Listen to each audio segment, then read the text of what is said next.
જિલ્લામાં ભારે વરસાદના કારણે જનજીવન પ્રભાવિત। Story report by Chorabhai Solanki, Banaskantha. આ વખતે રાત્રે 2 વાગ્યાથી અત્યાર સુધીની અંદર અત્યારે જ્યારે આપણે વાત કરીએ ત્યાર સુધીમાં 8 ઇંચથી વધારે વરસાદ ઓલરેડી પાલનપુર શહેરની અંદર નોંધાઈ ગયો છે।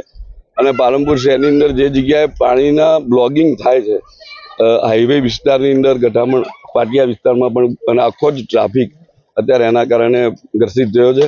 તો એ પાણીનો નિકાલ પણ ખૂબ ઝડપથી, અને તંત્રને સવારે ડિઝાસ્ટરની તમામ ટીમો અત્યારે અલગ અલગ જગ્યાએ અલગ અલગ વિસ્તારની અંદર કામે લાગીને બને એટલું ઝડપથી આ પાણી જે જગ્યાએ ભરાયા છે ઉતરી જાય એ માટેની સૂચનાઓ આપી છે। દીદી, રોડ ઉપર પણ ઢીચસમાં પાણી ભરાયા છે, સ્કૂલોને પણ રજા આપી દેવાય। હા, વધારે વરસાદ હોવાથી સ્કૂલો આગળ ને જગ્યાએ પાણી ભરાઈ જાય તો બાળકોને રજા આપવી જોઈએ, એનાથી સવારે સૂચના આપી દીધી। અને એ લોકોએ રજા પ્રાથમિક શાળાઓની અંદર પણ રજા આપી દીધી છે, અને સેકન્ડરી અને હાયર સેકન્ડરી વાળી છે એ લોકોની જે જગ્યાએ અસર હોય એ જગ્યાએ લોકો રજા આપી શકશે પોતાની જાતે। ખાસ કરીને નગરપાલિકા દ્વારા જે અત્યારે નગરપાલિકાના ઢાંકણા આ વખતે એકી સાથે વધારે વરસાદ આવવાથી 2 વાગ્યા પછી આજે પરિસ્થિતિ સર્જાઈ છે।